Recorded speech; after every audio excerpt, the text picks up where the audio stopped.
നമസ്കാരം, ഏവർക്കും PSC ചലഞ്ചറിന്റെ ഒരു പുതിയ വീഡിയോയിലേക്ക് സ്വാഗതം. മലയാളം എന്ന ഭാഗത്തെ ചേർത്തെഴുത്തൽ എന്ന ടോപ്പിക്കാണ് നമ്മൾ പഠിക്കുന്നത്. ഞാൻ നേരത്തെ നിങ്ങളോട് പറഞ്ഞിരുന്നു, ചേർത്തെഴുത്ത്, പിരിച്ചെഴുതൽ ഇവ എന്താണ്? സന്ധി തന്നെയാണ്. പിന്നെ നമ്മളിവിടെ കുറെ ക്വസ്റ്റ്യൻസ് ഒക്കെ പ്രാക്ടീസ് ചെയ്യണം. അത്രയും മാത്രമേ ചെയ്താൽ മതി. പ്രത്യേകിച്ച് ഒന്നും കാണാൻ പഠിക്കാനില്ല. പക്ഷെ കുറച്ച് കാര്യങ്ങൾ പ്രാക്ടീസ് ചെയ്ത് കിട്ടുന്ന വേർഡുകളൊക്കെ ഇങ്ങനെ വേർതിരിച്ചോ അല്ലെങ്കിൽ കൂട്ടിച്ചേർത്തോ ഒക്കെ പഠിച്ചു കഴിഞ്ഞാൽ സുഖമായിട്ട് പരീക്ഷയ്ക്ക് 2 മാർക്ക് സ്കോർ ചെയ്യാൻ സാധിക്കും. അപ്പോൾ നിങ്ങൾ ശ്രദ്ധിക്കുക, പ്ലേലിസ്റ്റിൽ അക്ഷരം എന്നൊരു ടോപ്പിക് ഉണ്ട്. അത് മസ്റ്റ് ആയിട്ട് പഠിച്ചിട്ടേ നിങ്ങൾ ഈ ക്ലാസ് അറ്റൻഡ് ചെയ്യാവൂ. അല്ലെങ്കിൽ ഇവിടെ പറയുന്ന പല കാര്യങ്ങളും നിങ്ങൾക്ക് മനസ്സിലാവത്തില്ല. കാരണം അത്രയും കാര്യങ്ങൾ വീണ്ടും ഇവിടെ എക്സ്പ്ലെയിൻ ചെയ്യാൻ പോയി കഴിഞ്ഞാൽ ക്ലാസ് അങ്ങ് ലെങ്തി ആയി പോകും. അതേപോലെ സന്ധി, അതും പഠിക്കുക. ആ 2 ക്ലാസ്സുകൾ കൃത്യമായി പഠിച്ചിട്ട് ഇത് അറ്റൻഡ് ചെയ്താൽ വളരെ ഈസി ആയിട്ട് തോന്നും. ഒരുപാട് കാര്യങ്ങളൊന്നും ഞാൻ പറയുന്നില്ല. പ്രീവിയസ് ആയിട്ട് ചോദിച്ചിട്ടുള്ള സാധാരണ നമ്മൾ കോമൺ കേൾക്കുന്ന കുറെ എക്സാമ്പിളുകൾ, എങ്ങനെയാണ് അത് നമ്മുടെ എക്സാമിന് അറ്റൻഡ് ചെയ്യേണ്ടത് എന്നുള്ള കാര്യം മാത്രമാണ് ഡിസ്കസ് ചെയ്യുന്നത്. അപ്പോൾ മലയാളത്തിലെ ക്ലാസ്സുകളൊക്കെ മിസ്സായിട്ടുള്ളവരുണ്ടെങ്കിൽ അത് പ്ലേലിസ്റ്റിൽ ഇൻക്ലൂഡ് ചെയ്തിട്ടുണ്ട്. ആ ക്ലാസ്സുകൾ കൃത്യമായി പഠിക്കുക. അതേപോലെ പുതിയതായിട്ട് ചാനൽ സബ്സ്ക്രൈബ് ചെയ്യുന്നവർ ശ്രദ്ധിക്കുക. നമ്മുടെ Telegram channel, Facebook page, Facebook group, Unacademy പ്ലാറ്റ്ഫോമിൽ ഞാൻ ചെയ്യുന്ന ഫ്രീ ലൈവ് ക്ലാസ്സുകൾ എന്നിവയുടെ ലിങ്ക് വീഡിയോയുടെ ഡിസ്ക്രിപ്ഷൻ ബോക്സിൽ കൊടുത്തിട്ടുണ്ട്. എല്ലാവരും ജോയിൻ ചെയ്യുക. അൺഅക്കാഡമി പ്ലാറ്റ്ഫോമിൽ ഏറ്റവും ലേറ്റസ്റ്റ് ആയിട്ട് ആരംഭിക്കുന്ന ഒരു ബാച്ച് കോഴ്സിനെ കുറിച്ചുള്ള ഡീറ്റെയിൽസ് ഇവിടെ ഷെയർ ചെയ്യാണ്. നമ്മൾ മിഷൻ LDC 2021 എന്ന പേരിൽ ഒരു 35 days revision batch course LDC mains പരീക്ഷയ്ക്ക് തയ്യാറെടുക്കുന്ന ഉദ്യോഗാർത്ഥികൾക്ക് വേണ്ടി ഒക്ടോബർ 14 മുതൽ സ്റ്റാർട്ട് ചെയ്യുകയാണ്. അൺഅക്കാഡമിയിലെ ടോപ്പ് എഡ്യൂക്കേറ്റേഴ്സ് LD ക്ലാർക്ക് പരീക്ഷയുടെ സിലബസിലുള്ള കാര്യങ്ങൾ പൂർണ്ണമായും റിവിഷൻ ചെയ്ത് പഠിപ്പിക്കുന്ന രീതിയിലാണ് ഈ ഒരു കോഴ്സ് സെറ്റ് ചെയ്തിരിക്കുന്നത്. അപ്പോൾ സിലബസിലുള്ള മുഴുവൻ ഭാഗങ്ങളും അവസാന ഘട്ടത്തിൽ ഒന്ന് റിവൈസ് ചെയ്ത് പഠിക്കാൻ ആഗ്രഹിക്കുന്ന ഉദ്യോഗാർത്ഥികളെ സംബന്ധിച്ചോളം ഏറ്റവും യൂസ്ഫുൾ ആയിട്ട് മാറുന്ന ഒരു കോഴ്സായിരിക്കും ഇത്. അപ്പോൾ ഈ കോഴ്സിൽ ചേർന്ന് പഠിക്കുന്ന ഒരു ഉദ്യോഗാർത്ഥിക്ക് ഏറ്റവും ഈസി ആയിട്ട് അവസാന ഘട്ട പ്രിപ്പറേഷൻ മുന്നോട്ട് കൊണ്ടുപോകാൻ സാധിക്കും. അപ്പോൾ അൺഅക്കാഡമിയിലെ ടോപ്പ് എഡ്യൂക്കേറ്റേഴ്സ് ആണ് ഈ റിവിഷൻ കോഴ്സിൽ ക്ലാസ്സുകൾ എടുക്കുന്നത്. ഫുൾ ടൈം ക്ലാസ്സുകളാണ്. അതേപോലെ മിസ്സാവുന്ന ക്ലാസ്സുകൾ എത്ര തവണ വേണമെങ്കിലും പിന്നീട് പ്ലേ ചെയ്ത് പഠിക്കാം. അതുപോലെ പഠിക്കുന്ന എല്ലാ പോർഷൻസിൻ്റെയും PDF നോട്ട്സും നമുക്ക് അവൈലബിൾ ആണ്. അൺഅക്കാഡമി പ്ലസ് കോഴ്സുകളുടെ പ്രത്യേകത, കംപ്ലീറ്റ് സിലബസ് കവർ ചെയ്യുന്ന രീതിയിലാണ് ഈ കോഴ്സുകൾ ഡിസൈൻ ചെയ്തിരിക്കുന്നത്. അൺലിമിറ്റഡ് പ്രാക്ടീസ് ടെസ്റ്റുകളും അതേപോലെ PDF നോട്ട്സും പഠിക്കുന്ന പോർഷൻസിനെ ബേസ് ചെയ്ത് ഡൗട്ട് ക്ലിയറിംഗ് സെഷൻസും റിവിഷൻസും ഉണ്ടാകും. ഇങ്ങനെ ഒരു എക്സാം ക്രാക്ക് ചെയ്യാൻ വേണ്ട എല്ലാ ഘടകങ്ങളും ഒരു പ്ലസ് കോഴ്സ് നമ്മൾ ഇൻക്ലൂഡ് ചെയ്തിട്ടുണ്ട്. അപ്പോൾ ചേർന്ന് പഠിക്കുന്ന ഒരു ഉദ്യോഗാർത്ഥിക്ക് ഈസി ആയിട്ട് തൻ്റെ പഠനം മുന്നോട്ട് കൊണ്ടുപോകാൻ ഈ ഒരു കോഴ്സ് സഹായിക്കും. അപ്പോൾ നമ്മൾ ഫസ്റ്റ് പഠിച്ചിരുന്നു എന്താണ് വർണ്ണം, എന്താണ് അക്ഷരം. വർണ്ണങ്ങൾ കൂടി ചേരുമ്പോൾ അക്ഷരം ഉണ്ടാവുന്നു. അക്ഷരത്തെ നമുക്ക് വേർതിരിച്ച് ഒരു വർണ്ണവും ഒരു സ്വരവും ആക്കാൻ പറ്റും. സ്വരാക്ഷരത്തെ തന്നെ നമ്മൾ വർണ്ണം എന്ന് പറയാറുണ്ട്. ഇങ്ങനെ കുറെ കാര്യങ്ങളൊക്കെ പഠിച്ചിരുന്നു. ആ അക്ഷരം പാത്രം നന്നായിട്ട് പഠിച്ചിട്ട് ഇത് അറ്റൻഡ് ചെയ്യാവട്ടെ, അല്ലെ ഒന്നും മനസ്സിലാവത്തില്ല. അതിന് ചില കാര്യങ്ങൾ നമുക്ക് ഇവിടെ അപ്ലൈ ചെയ്യാനുണ്ട്. ശ്രദ്ധിക്കുക, ആ എന്ന സ്വരം, ആ എന്ന് പറയുന്ന സ്വരമോ അല്ലെങ്കിൽ വർണ്ണമോ ആകാം. സ്വരാക്ഷരം അല്ലെങ്കിൽ വർണ്ണമാണ്.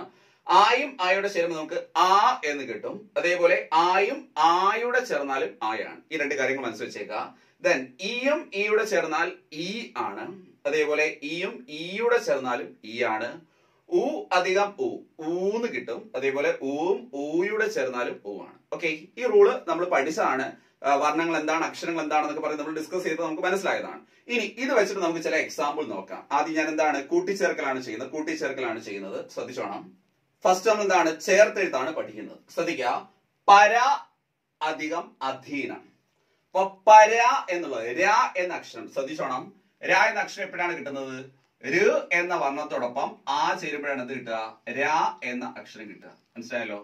ഇതൊക്കെ നമ്മൾ അക്ഷരത്തിൽ പഠിച്ചതാണ്. ര് എന്ന വർണ്ണത്തോടൊപ്പം ആ എന്ന സ്വരാക്ഷരം അല്ലെങ്കിൽ വർണ്ണം ചേരുമ്പോഴാണ് നമുക്ക് ര കിട്ടുക. അപ്പൊ ഇവിടെ പര എന്നുള്ളത് അവസാനിക്കുന്നത് ആയിലാണ്. അതേപോലെ രണ്ടാമത്തെ അധീനം എന്നുള്ളത് ആരംഭിക്കുന്നതും ആയിലാണ്. അപ്പൊ 2 ആ ചേർന്നാൽ എന്താകും? ആന്നാകും. അപ്പോൾ ഇവിടെ അത് കൂട്ടിച്ചേരുമ്പോൾ എന്താവും? പരാധീനമാകും. നമ്മൾ സാധാരണ സന്ധി പഠിച്ചിരുന്നു. അവിടെ നമ്മൾ ദ്വിത്വസന്ധി, ലോപസന്ധി അല്ലെങ്കിൽ ആഗമസന്ധി, ആദേശ സന്ധി ഒക്കെ പഠിച്ചു. അത് മലയാള സന്ധികളാണ്. ഇത് ചിലതെണ്ണം സംസ്കൃത സന്ധിയുമായിട്ട് ബന്ധപ്പെട്ടാണ് വരുന്നത്. ചിലതിൽ റൂൾ ഉണ്ട്, ചിലത് വെറുതെ നമ്മൾ കൂട്ടിച്ചേർത്ത് പഠിച്ചു വെച്ചാൽ മതി. ഓക്കെ, അപ്പൊ ശ്രദ്ധിച്ചോണം. അപ്പൊ വളരെ ഇമ്പോർട്ടന്റ് ആണ്. പര അധികം അധീനം എന്തായി? പരാധീനം. ആ രാധീനം വന്നു. അപ്പൊ രാ എന്ന് പറയുന്നത് എന്താണ്? രാ എന്ന് പറയുന്ന അക്ഷരം എങ്ങനെ വരും? ര് പ്ലസ് ആന്ന് വരും. ര് പ്ലസ് ആന്ന് വരും. പിടിയല്ലോ? ആയാണ് ഇവിടെ കിട്ടിയിരിക്കുന്നത്. മനസ്സിലായല്ലോ? ഇത് ഞാൻ വീണ്ടും ഓർമ്മിപ്പിക്കുന്നു. അക്ഷരം നന്നായിട്ട് പഠിച്ചവർക്ക് ഇത് മനസ്സിലാവത്തുള്ളൂ. അല്ലാത്തവരെ സംബന്ധിച്ച് ഒന്നും പിടികിട്ടത്തില്ല. ഇനി രണ്ടാമത് നോക്കാം. രാജ്യ അധികം അവകാശി. രാജ്യാവകാശി കിട്ടിയല്ലോ? അപ്പൊ ഇവിടെ ആ എന്നുള്ള രണ്ടാമത് സ്റ്റാർട്ട് ചെയ്യുന്നത് എവിടെ നിന്നാണ്? ആ എന്ന് മനസ്സിലായി. രാജ്യ അധികം അവകാശി, ആ എന്നാണ് മനസ്സിലായല്ലോ. ഇനി രാജ്യ ഇജ്യ എന്നുള്ളത് എങ്ങനെയാണ് ചെയ്തതെന്ന് വെച്ച് കഴിഞ്ഞാൽ ജ പ്ലസ് യ പ്ലസ് ആയാണ്. രാജ്യ ജ യ ആ ഇത് ചേരുമ്പോഴാണ് എന്ത്? ജ്യ വരുന്നത്. അപ്പൊ അവിടെ അവസാനം എന്താണ്? ആയാണ്. ഇവിടെ ആരംഭിക്കുന്നതാണ് ആയാണ്. ആ രണ്ടുകൂടെ ചേരുമ്പോൾ എന്ത് വരും? രാജ്യാവകാശി. കിട്ടിയല്ലോ, അത്രേ ഉള്ളൂ സംഭവം. അതാണ് നമ്മൾ ഈ പറഞ്ഞ റൂള്. ഇനി രണ്ടാമത് നോക്കാം. ഇത് ഒരുപാട് തവണ ചോദിച്ചിട്ടുള്ള കേട്ടോ. വിദ്യ അധികം അഭ്യാസം, വിദ്യാഭ്യാസം. വിദ്യ അധികം അഭ്യാസം എന്താണ്? വിദ്യാഭ്യാസം. ഈ ഒരു കാറ്റഗറി തന്നെ വരുന്നതാണ്. വിദ്യ ആയാണ് അവസാനം വരുന്നത്, അഭ്യാസം വിദ്യാഭ്യാസം. ഇതെല്ലാം നമുക്ക് ഈ ഫസ്റ്റ് ഫേസിന് എക്സാമ്പിൾ ആയിട്ട് പറയാം. then ശ്രദ്ധിച്ചോണം. യതി അധികം ഇന്ദ്രൻ, ഇവിടുത്തെ റൂളാണ്. ഈ പറഞ്ഞ കാര്യങ്ങളാണ് അപ്ലൈ ചെയ്യുന്നത്. യതി അധികം ഇന്ദ്രൻ. അപ്പൊ യതി തീ എന്നുള്ളത് എങ്ങനെ വരും? ത് പ്ലസ് ഇ എന്ന് വരും. തീ എന്ന അക്ഷരം എങ്ങനെയാണ് കിട്ടുക? ത് എന്ന വർണ്ണത്തോടൊപ്പം ഇ എന്ന സ്വരം ചെയ്യുമ്പോഴാണ് എന്ത് കിട്ടുക? തീ എന്ന് കിട്ടുക. അപ്പോൾ ഇവിടെ അവസാനം കൂട്ടിച്ചേരുന്ന എന്താണ്? ഇയും ഇവിടുത്തെ ഇവിടെ കൂട്ടിച്ചേരും. അപ്പൊ എന്തായി? യതീന്ദ്രൻ ആയി. കണ്ടോ? ഈ അധികം ഈ എന്താണ്? ഈ എന്ന് കിട്ടിയല്ലോ. യതീന്ദ്രൻ. അപ്പൊ കൂട്ടിച്ചേരുന്ന അക്ഷരം പിടികിട്ടിയേ, യതീന്ദ്രൻ കിട്ടിയല്ലോ. ദെൻ അഭി അധികം ഇഷ്ടം. അഭി ശ്രദ്ധിച്ചോണം. ഭി എന്ന് പറയുന്നത് എന്താണ്? ബ് പ്ലസ് ഇ ആണ്. അപ്പൊ ഇവിടെ കൂട്ടിച്ചേരുന്ന ഇവിടുത്തെ അക്ഷരം ഏതാണ്? ഇയും ഇവിടുത്തെ അക്ഷരം ഏതാണ്? ഇ. അപ്പൊ എന്ത് വരും? അഭീഷ്ടം എന്ന് വരും. അഭീഷ്ടം എന്ന് വരും. ഭീഷ്ടം എന്ന് വരും. എന്ന് പറഞ്ഞാൽ എന്താണ്? ബ് പ്ലസ് ഇ എന്ന് വരും. കിട്ടിയല്ലോ. അതാണ് നമ്മളിവിടെ പഠിച്ചത്. ഇയും കൂടി ചേരുമ്പോൾ ഇ എന്ന് കിട്ടുമെന്ന്. കിട്ടിയല്ലോ. ഇനി മൂന്നാമത്തെ ശ്രദ്ധിക്കുക. ഇത് വളരെ ഇമ്പോർട്ടന്റ് ആണ്. ഗുരു അധികം ഉപദേശം. ശ്രദ്ധിച്ചേ, ഗുരു അധികം ഉപദേശം. അപ്പൊ ഇവിടെ രണ്ട് ഊ ചേരി ചെല്ലുമ്പോൾ ഊ എന്ന് കിട്ടുമെന്ന് പറഞ്ഞല്ലോ. ഗുരു എന്ന് പറയുമ്പോൾ ശ്രദ്ധിച്ചോണം, രു ആണ്. ഗുരു എന്ന് പറയുമ്പം രു, ദാറ്റ് ഈസ് ര് പ്ലസ് ഊ ആണ്. മനസ്സിലായല്ലോ. എന്താണ്? ര് പ്ലസ് ഊ ആണ്. ഇവിടെ എന്ത് പറ്റി? ഇവിടെ ഊ ആണ്. അപ്പൊ എന്ത് വരും? ഊ എന്ന് വരും. അപ്പോൾ എന്ത് വരും? ഗുരുപദേശം എന്ന് പിടിക്കും. ഇത് ചോദിച്ചാൽ പലരും തെറ്റിക്കും. മനസ്സിലായല്ലോ. പലരും ഗുരോപദേശം എന്നൊക്കെയാണ് പറയാ. യഥാർത്ഥത്തിൽ എന്താണ്? ഗുരുപദേശമാണ്. എങ്ങനെ വന്ന് മനസ്സിലായല്ലോ. ഇവിടുത്തെ രു എന്ന് പറയുന്നത് ര് പ്ലസ് ഊ ആണ്. അതേപോലെ ഇവിടുത്തെ കൂടെ ചേരുമ്പോൾ എന്താവും? ഊ എന്നാവും. അപ്പൊ എന്താ കിട്ടും? ഗുരുപദേശം എന്നാവും. ഗുരുപദേശം എന്നാവും. പിടിയിട്ടല്ലോ. അപ്പൊ ഈ ഒരു റൂള് ഇത് സംസ്കൃത സന്ധിയുമായിട്ട് ബന്ധപ്പെട്ടാണ്. ഈ ഒരു കാര്യം ആലോചിച്ചോണം. അപ്പൊ അക്ഷരം നമുക്ക് കൂട്ടിച്ചേർക്കാൻ തരുമ്പോൾ ഈ രണ്ട് ഭാഗത്തെയും ഇത് ചെക്ക് ചെയ്ത് നോക്കണം. അവസാനത്തെ വർണ്ണം, അതായത് കൂട്ടിച്ചേർക്കേണ്ട അക്ഷരത്തിലെ അവസാനത്തെ വർണ്ണവും അടുത്ത ആരംഭിക്കുന്ന അക്ഷരത്തിലെ ആദ്യത്തെ വർണ്ണവും തമ്മിൽ നോക്കണം. ഏതാണ്? ഇതിൽ ഏതെങ്കിലും ആണെങ്കിൽ നമുക്ക് ഈ റൂള് അപ്ലൈ ചെയ്യാൻ പറ്റും. മനസ്സിലായല്ലോ. ക്ലിയർ ആണല്ലോ അത്. ഇനി നമുക്ക് അടുത്ത നോക്കാം. ഈ ശ്രദ്ധിക്കുക. ഇത് നമ്മൾ അക്ഷരത്തിൽ പഠിച്ചതാണ്. ശ്രദ്ധിച്ചോണം. ആയും ഈയും ചേരുമ്പോൾ എ ആകുന്നു. പഠിച്ച ഓർമ്മയുണ്ടോ? അക്ഷരം ക്ലാസ് പഠിച്ചിട്ട് ഇത് വ്യക്തമായിട്ട് പഠിക്കാവേ. അക്ഷരം പഠിച്ചിട്ട് കിട്ടുന്നില്ലെങ്കിൽ ഇത് ഞാൻ ഈ പറയുന്ന കാര്യങ്ങൾ ക്യാച്ച് ചെയ്യാൻ പറ്റുന്നില്ലെങ്കിൽ പ്ലേലിസ്റ്റിൽ പോയി അക്ഷരം എന്ന പാർട്ട് വീണ്ടും വീണ്ടും പഠിക്കുക. എന്നിട്ട് ഇത് അറ്റൻഡ് ചെയ്യുക. എങ്കിലേ ക്ലിയർ ആവത്തുള്ളൂ. ആയും ഈയുടെ ചേരുമ്പോൾ എ ആകുമെന്ന് പഠിച്ചു. ആയും ഊയുടെ ചേരുമ്പോൾ ഓ ആവുമെന്ന് പഠിച്ചു. അതേപോലെ ആയും ഇറോയും ചേരുമ്പോൾ അർ ആവുമെന്ന് പഠിച്ചു. ഇത് മനസ്സിൽ വെച്ചോണം. സംസ്കൃത സന്ധിയുമായിട്ട് ബന്ധപ്പെട്ട് നമുക്ക് ആവശ്യമായിട്ടുള്ളതാണ്. അപ്പൊ നമുക്ക് അത് വെച്ചിട്ട് നോക്കാം. അപ്പൊ നമുക്ക് കൂട്ടിച്ചേർക്കാനുള്ള വാക്കുകളുടെ ആദ്യ വാക്കിന്റെ അവസാനത്തെ വർണ്ണവും രണ്ടാമത്തെ വാക്കിന്റെ ആദ്യ വർണ്ണം എപ്പോഴും നോക്കണം. എന്നിട്ട് നമുക്ക് അറിയാവുന്ന ഏതെങ്കിലും റൂൾ അതിൽ അപ്ലൈ ചെയ്യാൻ പറ്റുമെങ്കിൽ ഈസി ആയിട്ട് ആൻസർ ചെയ്യാൻ പറ്റും. ഇവിടെ ശ്രദ്ധിച്ചേ. യഥാ അധികം ഇഷ്ടം. യഥാ അധികം ഇഷ്ടം. യഥ എന്ന് പറയുമ്പോൾ എന്താണ്? ദ പ്ലസ് ആയാണ് വരിക. പിടിയല്ലോ. ഇഷ്ടം എന്ന് പറയുക. അപ്പൊ ഇവിടെ എന്താണ്? ആയും ഈയോടാണ് ചേരുന്നത്. മനസ്സിലല്ലേ. യഥ എന്നുള്ളത് ദ പ്ലസ് ആയാണ്. ആ അതും ഈയോടാണ് ചേരുന്നത്. ആയും ഈയോടെ ചേരും. അപ്പൊ എന്ത് വരും? എ വരും എന്ന് പഠിച്ചു. അതാണ് യഥേഷ്ടം. അപ്പോൾ യഥാ പ്ലസ് ഇഷ്ടം എന്താണ്? യഥേഷ്ടം. എന്താണ്? യഥേഷ്ടം. കിട്ടിയല്ലോ. യഥാ പ്ലസ് ഇഷ്ടമാണ് യഥേഷ്ടം. എ ആണ് അവിടെ വന്നത്. അടുത്ത് ശ്രദ്ധിക്കുക. ചന്ദ്ര അധികം ഉദയം. ചന്ദ്ര എന്ന് പറയുമ്പോൾ എന്താണ്? അവസാനത്തെ എന്താണ് വർണ്ണം? ആയാണ് വരിക. ചന്ദ്ര എന്നുള്ള അവസാനത്തെ വർണ്ണം എന്താണ്? ആയാണ്. രണ്ടാമത് ഉദയമാണ് കൂടി ചേരുക. അപ്പൊ ആയും ഓയോടെ ചേരുമ്പോൾ എന്താവും? ഓ. അതാണ് ചന്ദ്രോദയം എന്ന് വിളിക്കുക. ഓ ചന്ദ്രോദയം. ഓ ആയി മാറിയുണ്ട് ഇവിടെ. ചന്ദ്രോദയം. കിട്ടിയോ? ചന്ദ്ര അധികം ഉദയം എന്താണ്? ചന്ദ്രോദയം. കിട്ടിയല്ലോ. ദെൻ മഹാ അധികം ഋഷി. മഹാ എന്ന് പറയുമ്പോൾ എന്താണ്? ആ. ഇവിടുത്തെ അവസാനത്തെ ഈ വാക്കിലെ അവസാനത്തെ വർണ്ണം ഏതാണ്? ആ. ഋഷി. അപ്പം ആയും ഈറോയും കൂടി ചേർന്നു. എന്തായിട്ട് മാറുമെന്ന് പഠിച്ചു? അർ ആയിട്ട് മാറുമെന്ന് പഠിച്ചു. അപ്പൊ എന്താട്ടോ? മഹർഷി. മഹർഷി. അപ്പൊ എന്തായി? മഹർഷി. കിട്ടിയല്ലോ. അപ്പൊ ഈ കാര്യവും ഓർത്തിരുന്നോണം. വളരെ സിമ്പിൾ ആണ്. ഇത് സംസ്കൃത സന്ധിയിലെ ചില റൂൾസ് ആണ്. കിട്ടിയല്ലോ. അപ്പൊ ഇതെല്ലാം നമ്മൾ അക്ഷരത്തിൽ പഠിച്ചിട്ടുള്ളതാണ്. അവിടെ ജസ്റ്റ് റൂൾസ് എടുത്ത് അപ്ലൈ ചെയ്യുന്നുള്ളൂ. അപ്പൊ ഇത്രയും ഭാഗം എല്ലാവർക്കും ഓക്കെ ആണല്ലോ. നെക്സ്റ്റ് നമുക്ക് ഒന്ന് രണ്ട് വേർഡുകൾ നോക്കാം. ലോക അധികം ഏകശില്പി. ലോകൈക ശില്പി. ശ്രദ്ധിച്ചോണം, ഒരു പ്രീവിയസ് ക്വസ്റ്റൻ ആണ്. ലോക അധികം ഏകശില്പി എന്നതിന്റെ കൂട്ടിച്ചേർക്കുമ്പോൾ എന്ത് വരും? ലോകൈക ശില്പി. അതിന്റെ റൂൾ എന്താ വെച്ച് കഴിഞ്ഞാൽ ആയോടൊപ്പം ഐ ആ ഒരേ ഗ്രൂപ്പിൽപ്പെട്ട ആളുകൾ ചേർന്നാൽ അത് ഐ ആയിട്ട് മാറും. മനസ്സിലായല്ലോ? ആയോടൊപ്പം ഐ ഇതിൽ ഏതെങ്കിലും ഒരു ചേർന്നാൽ ആ വാക്ക് എന്തായിട്ട് മാറും? ഐ ആയിട്ട് മാറും. അപ്പോൾ ശ്രദ്ധിച്ചോ, ലോക എന്ന് പറയുക ക എന്നതിലെ അവസാനത്തെ വർണ്ണം ഏതാണ്? ആയാണ്. അതോടൊപ്പം എന്താണ് ചേരുന്നത്? എ എന്നത് ചേർന്നു. അപ്പം ആയോടൊപ്പം എ എന്നുള്ളത് ചേർന്ന് എന്താവും? ഐ ആവും. അതാണ് ലോകൈക ശില്പി എന്ന് വന്നത്. പിടിയിട്ടല്ലോ, ലോകൈക ശില്പി. ഓക്കെ ആണല്ലോ. ദെൻ അടുത്തത് സിദ്ധ പ്ലസ് ഔഷധം. ഇതൊക്കെ നിങ്ങൾ ഏത് റാങ്ക് ഫയൽ നോക്കിയാലും ഈ കൂട്ടിച്ചേർക്കൽ എക്സാമ്പിൾ ആയിട്ട് കൊടുത്തിരിക്കുന്ന വേർഡാണ് കേട്ടോ. ഞാൻ ആ വേർഡ് തന്നെയാണ് എടുത്തിരിക്കുന്നത്. സിദ്ധ പ്ലസ് ഔഷധം. അപ്പൊ സിദ്ധ ആയാണ്. എന്ത് പറ്റി? ഔ. അപ്പൊ ശ്രദ്ധിച്ചോണം, ആയോടൊപ്പം ഔ ഇതിൽ ഏതെങ്കിലും ചേർന്നാൽ ഔ എന്ന് തന്നെ വരും. മനസ്സിലായല്ലോ? ആ എന്ന അക്ഷരത്തോടൊപ്പം സ്വരത്തോടൊപ്പം ഔ ഇതിൽ ഏതെങ്കിലും ഒന്ന് ചേർന്നാൽ എന്ത് വരും? ഔ വരും. അപ്പോൾ സിദ്ധ എന്ന് പറയുമ്പോ ആയാണ്, ഔ എന്ന് പറയുന്നത് കൂടി ചേർന്നു. അപ്പൊ എന്ത് വരും? സിദ്ധ ഔഷധം. കിട്ടിയല്ലോ, സിദ്ധ ഔഷധം. ഓക്കെ ആണല്ലോ. ഇതായാലും ശ്രദ്ധിച്ചോണം. അടുത്തത് അതി പ്ലസ് ആഗ്രഹം.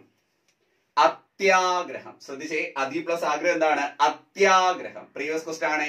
അതി പ്ലസ് ആഗ്രഹം എന്താണ്? അത്യാഗ്രഹം. ഇതൊക്കെ ഇതുപോലെ പഠിച്ചു വെച്ചോണം, ഇതന്നെ കിട്ടും. അതി പ്ലസ് ആഗ്രഹം. ഇങ്ങനെ വരാനുള്ള കാരണം എന്താ വെച്ച് കഴിഞ്ഞാൽ അതി എന്ന് പറയുമ്പോൾ എന്താണ്? നമുക്കറിയാം, തി എന്ന് പറയുമ്പോൾ എന്താണ്? ത് പ്ലസ് ഇ ആണ്. അപ്പൊ അവസാനം കൂടി ചേരേണ്ട വർണ്ണം ഏതാണ്? ഇ ആണ്. അതോടൊപ്പം എന്താണ് ചേരുന്നത്? ആയാണ് ചേരുന്നത്. ശ്രദ്ധിച്ചോണം, ഈ ഇയോടൊപ്പം, അതായത് ഇ എന്ന അക്ഷരത്തോടൊപ്പം ആദ്യത്തെ വാക്കിന്റെ അവസാനത്തെ വർണ്ണമായ ഇയോടൊപ്പം രണ്ടാമത്തെ വാക്കിന്റെ ആദ്യ വർണ്ണമായ ഒരു സ്വരം കൂടി ചേർന്നാൽ അവിടെ യ് എന്നൊരു വർണ്ണം വരും. യ് എന്നൊരു വർണ്ണം വരും. അതാണ് അത്യാഗ്രഹം വന്നത്. അത്യ എന്ന് പറയുമ്പോൾ എന്ന് പറയുമ്പോൾ അറിയാലോ, ത്യ എന്ന് പറയുന്നത് എന്താണ്? ത് പ്ലസ് യ് പ്ലസ് ആയാണ്. അപ്പോൾ ആദ്യത്തിൽ എന്ത് വന്നു? യ് വന്നു. അതുകൊണ്ടാണ് എന്തായത്? അത്യാഗ്രഹമായത്. ഞാൻ ഈ പറയുന്നത് മനസ്സിലാവണമെങ്കിൽ നിങ്ങൾ അക്ഷരവും സന്ധിയും നന്നായിട്ട് പഠിച്ചിട്ടേ ഇത് അറ്റൻഡ് ചെയ്യാവൂ. എങ്കിലേ ഇത് ക്ലിയർ ആവത്തുള്ളൂ. ഇവിടെ ഒരുപാട് എക്സ്പ്ലെയിൻ ചെയ്യാൻ പോയി കഴിഞ്ഞിട്ട് ലെങ്തി ആയി പോകും. പിടിയിട്ടല്ലോ. ഇനി തിരുവധികം ആതിര നമ്മൾ എപ്പോഴും കേൾക്കുന്നതാണ്. തിരുവാതിര. ഇപ്പൊ രു പിടിയിട്ടല്ലോ. രു എന്ന് പറയുന്നത് എന്താണ്? ര് പ്ലസ് ഉ ആണ്. അപ്പൊ ഇവിടെ കൂടിച്ചേരേണ്ട, ഈ അക്ഷരത്തിൽ കൂടിച്ചേരേണ്ട വർണ്ണം ഏതാണ്? ഉ ആണ്. അതോടൊപ്പം ഒരു സ്വരം ചേർന്നു. അപ്പോ ഊയിനോടൊപ്പം ഒരു സ്വരം ചേർന്നാൽ അവിടെ വ് എന്ന് വരും. അതാണ് തിരുവാതിര. വാതിര എന്ന് വന്നത്. വാ എന്ന് പറയുന്നത് എന്താണ്? വ് പ്ലസ് ആയാണ്. അപ്പൊ ഇവിടെ അധികമായിട്ട് വന്ന വർണ്ണം ഏതാണ്? വ് ആണ്. അപ്പൊ ഇത് നമ്മൾ സന്ധിയായിട്ട് പഠിക്കുന്നതാണ്. പക്ഷെ കൂട്ടിച്ചേർത്തിൽ പഠിക്കുമ്പോൾ ഇങ്ങനെയാണ് ഇരിക്കുക. കിട്ടിയല്ലോ? ഇത്രയേ ഉള്ളൂ സംഭവം. അപ്പൊ ഇതൊക്കെയാണ് നമ്മള് സംസ്കൃത റൂൾ അനുസരിച്ച് ചെയ്യേണ്ട വാക്കുകൾ, കൂട്ടിച്ചേർക്കേണ്ട വാക്കുകൾ. ഇനി അല്ലാതെ നമ്മൾ കാണാൻ പഠിച്ചു വെക്കേണ്ട കുറെ വാക്കുകളുണ്ട്. അതായത് സ്ഥിരമായി ക്വസ്റ്റ്യൻ പേപ്പറിൽ വരാറുള്ളത്.